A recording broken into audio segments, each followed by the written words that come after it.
तेज हवाओं के साथ झमाझम बारिश हुई है। लोगों को उमस भरी गर्मी से राहत मिल चुकी है और बारिश से किसानों के चेहरे भी खिल उठे हैं। तो हरियाणा के कई जिलों में आपको बता दें, मानसून एक बार फिर से एक्टिव हो चुका है। करनाल, पानीपत, झज्जर और अंबाला समेत कई जिलों में तेज हवाओं के साथ बारिश हुई है। बारिश के बाद तापमान में गिरावट दर्ज की गई है और जनता काफी दिन से बारिश का इंतजार कर रही थी और आखिरकार ऐसे में मानसून एक बार फिर से एक्टिव होने से लोगों के चेहरे खिल उठे हैं। बारिश का इंतजार किसानों को भी बेसब्री से हो रहा था और बारिश होने से किसानों ने भी राहत की सांस ली है, क्योंकि देखिए उनके जो खरीफ है पौधे, उन तमाम को सबसे ज्यादा राहत अभी के समय पे ही मिलेगी, क्योंकि आपको बता दें बारिश नहीं हो रही थी। बारिश नहीं होने की वजह से जो बुवाई की गई थी फसलों की, खरीफ फसलों को किसानों के द्वारा, उनको सही मात्रा में पानी नहीं मिल पा रहा था और पानी नहीं मिलने की वजह से आप समझ सकते हैं कि फसलों के बर्बाद होने की आशंका बहुत ज्यादा थी। काफी ज्यादा डरे किसान यहां पर थे इस बात को लेकर। और ये 6 तस्वीरें आपको दिखा रहे हैं अंबाला, कोसली, रादौर, चरखी दादरी, झज्जर और पानीपत में किस प्रकार से देखिए बारिश का दौर जारी है। मिजाज मौसम का बदल चुका है। मानसून एक बार फिर से एक्टिव नजर आ रहा है। रफ्तार मानसून ने पकड़ ली है और ये तस्वीरें बयां कर रही कि हरियाणा के अलग अलग जिलों में किस प्रकार से गर्मी से राहत मिली है। क्योंकि देखिए कुछ दिन पहले मानसून कहीं ना कहीं धीमा पड़ा मानसून, और इसकी वजह से बारिश नहीं होने की वजह से एक बार फिर से उमस और गर्मी का दौर लगातार जारी था। ऐसे में लोगों को काफी परेशानी का सामना करना पड़ रहा था। और अब देखिए यहाँ पर प्रदेश के कई जिलों में मौसम का मिजाज बदल चुका है। झमाझम बारिश का दौर जारी है। मौसम का मिजाज बदल चुका है। चरखी दादरी की यदि आप तस्वीरें देखें तो वहां पर भी बारिश पड़ रही है।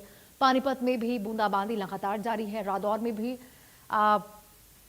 बारिश यहाँ पर लगातार हो रही। ऐसे में जो तमाम लोग हैं, जनता है, काफी राहत उनको मिल रही है गर्मी से, साथ ही साथ उमस से, क्योंकि देखिए मौसम का डबल अटैक देखने को मिल रहा था। और अब न केवल जनता, आम जनता, बल्कि किसानों को सबसे बड़ी राहत मिली है, क्योंकि देखिए किसान सबसे ज्यादा टकटकी भरी निगाहों से आसमान की ओर देख रहे थे और हर वक्त केवल इंद्रदेव से ये प्रार्थना कर रहे थे कि शायद अब बारिश होगी। अब उनकी फसलें जो यहाँ पर मुरझाने पर आ चुकी है, जो बुवाई उनकी हुई है, यदि सही से पानी नहीं मिल पाया तो उनकी कटाई नहीं हो पाएगी, वो बर्बाद हो जाएंगे।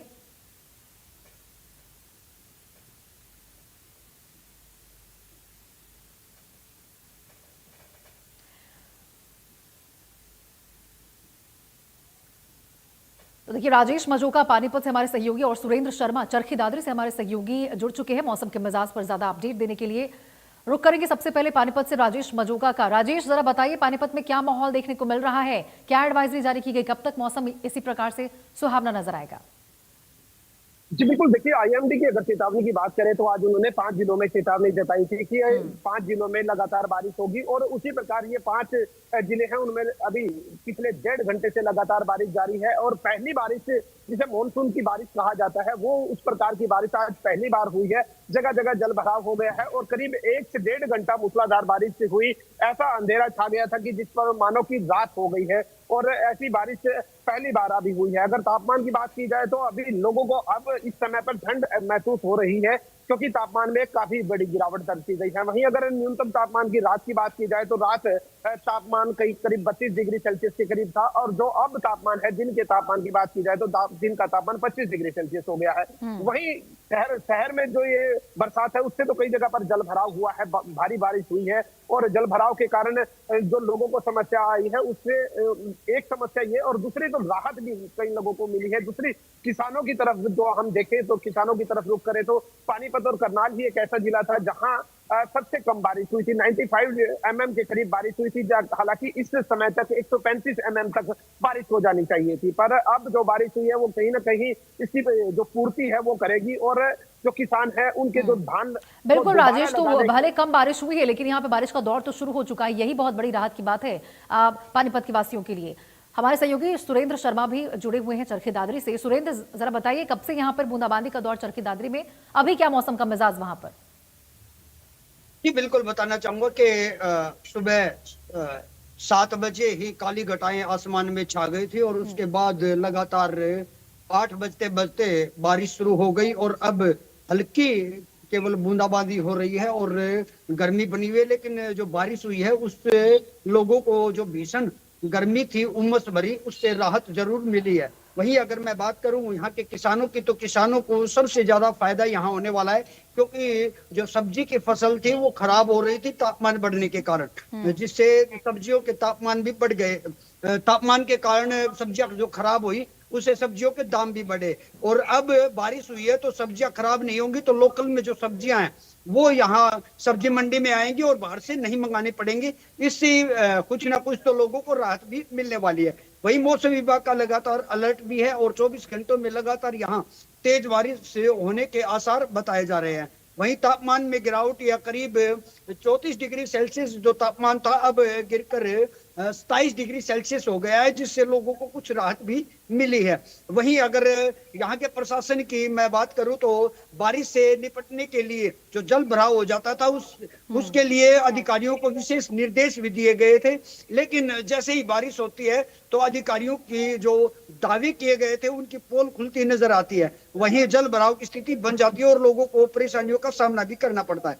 लेकिन कहीं ना कहीं बारिश से लोगों को राहत जरूर मिली है और आने वाले दिनों में भी तेज बारिश से बताई जा रही है।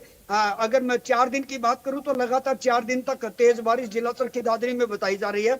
वहीं जो तापमान में गिरावट हुई है उससे लोगों को राहत भी मिली है। वहीं नागरिक अस्पताल की बात करूं तो वो वहां भी बदलते मौसम के कारण खांसी जुकाम बुखार की जो बीमारियां हैं वो लोगों में ज्यादा आ रही है और ओपीडी जहां 450 के करीब होती थी वो अब 1150 के पार चली गई है। वहीं तो सुरेंद्र, आपने बताया कि यहाँ पर अभी भी बारिश का अलर्ट जारी किया गया है और 4-5 दिनों तक लगातार बारिश होगी और जलभराव की भी स्थिति है, तो क्या पहले से इसको लेकर प्रबंधन टीमें मौजूद नहीं थी? क्योंकि मानसून तो पहली बार नहीं आया ना, हर बार यहाँ पे मानसून एक्टिव होता है, तो फिर ये कैसे तस्वीरें निकलकर सामने आ रही है? मैं बताना चाहूंगा कि अगर मैं जिला चरखी दादरी की बात करूं तो हर वर्ष प्रशासन द्वारा दावे किए जाते हैं कि पुख्ता इंतजाम कर लिए हैं, लेकिन जैसे ही जब बारिश का सीजन होता है तो जल भराव की स्थिति हर जगह नजर आती है, चाहे वो कॉलोनी हो या मेन बाजार हो या मेन रास्ते हो, रोड हो या कोई हाईवे हो, उस पर भी पानी खड़ा नजर आता है, ताकि लोगों को और भी ज्यादा परेशानी झेलनी पड़ रही है। लेकिन प्रशासन द्वारा अब की बार फिर दावे किए गए थे और पुख्ता इंतजाम करने के लिए खुद उपायुक्त ने भी संज्ञान लिया था और अधिकारियों की बैठक भी ली थी, लेकिन अभी तक कम बारिश हुई है इसलिए जल भराव की स्थिति कम हुई है। आगे होने वाली बारिश से देखना पड़ेगा कि अगर जल भराव होता है तो फिर कहां तक दावे वहां सुनिश्चित होते हैं और क्या दावों की पोल भी खुल जाएगी जल भराव से। जी ठीक है सुरेंद्र, बहुत बहुत शुक्रिया आपका इन तमाम तस्वीरों को साझा करने के लिए। हमारे सहयोगी राजेश मजूका हमारे साथ लगातार पानीपत से जुड़े हुए हैं। राजेश, जरा ये बताइए कि कौन कौन से इलाके पानीपत के रहने वाले हैं जो सबसे ज्यादा प्रभावित होंगे, और यदि घर से लोग बाहर निकलते हैं तो कौन कौन से इलाके वहां होंगे जिसको लेकर यदि मौसम का अपडेट लेकर निकले तो लोगों के लिए ज्यादा बेहतर हो? जी बिल्कुल, पहली बात तो मैं आपको बता दूं कि इलाके अगर पानीपत के सबसे पहला इलाका तो यही नेशनल हाईवे 44 है। आप मेरे पीछे देख सकते हैं कि नेशनल ये एलिवेटेड हाईवे है और एलिवेटेड हाईवे के नीचे जो कि सर्विस लाइन है, सर्विस लाइन पे ही इतना जल भराव हो जाता है कि यहाँ जाम की स्थिति बन जाती है। क्योंकि मैं आपको बता दूं कि इस सड़क की चौड़ीकरण का कार्य आप देख रहे होंगे यहाँ चला हुआ है। आधी सड़क कल बनाई गई थी, यानी 2 दिन पहले बनाई गई थी, अब इसका कार्य चला हुआ। नाली की जो है अभी जो साइड है वो नाले हैं ये भी पूरी तरह अभी चालू नहीं है, जिसके कारण जल भराव की बड़ी स्थिति पैदा हो जाती है।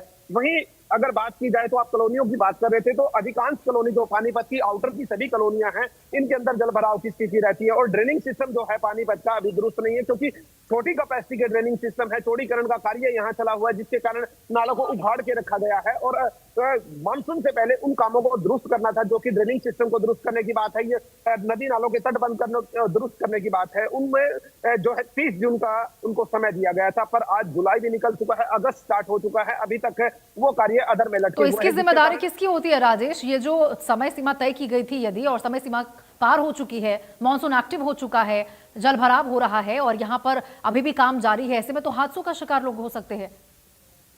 बिल्कुल, मैं आपको बता दूं कि हादसे कई हुए भी हैं। जहां राहत बनी है ये बारिश, वहीं कई कई जगह पर आफत भी बन जाती है। आफत जिस तरह अभी कुरुक्षेत्र के अंदर हादसा हुआ जहां लेंटर गिरने से एक दंपत्ति की मौत भी हुई है। अगर पानीपत की बात करें तो खुले जो नाले हैं वो कहीं ना कहीं हादसों को न्योता दे रहे हैं जल भराव के। ठीक है राजेश, अभी नजर हमारी बनी रहेगी क्या तस्वीरें और निकलकर सामने आती। फिलहाल के लिए बहुत बहुत शुक्रिया आपका तमाम तस्वीरें साझा करने के लिए। तो देखिए, लगातार हरियाणा के अलग अलग जिलों में बारिश का दौर जारी है, झमाझम बारिश हो रही है। हालांकि राहत बहुत मिली है लोगों को गर्मी से, उमस से। इस बीच एक बड़ी खबर निकलकर सामने आ रही है, उसका रुख करते हैं। आपको बता दें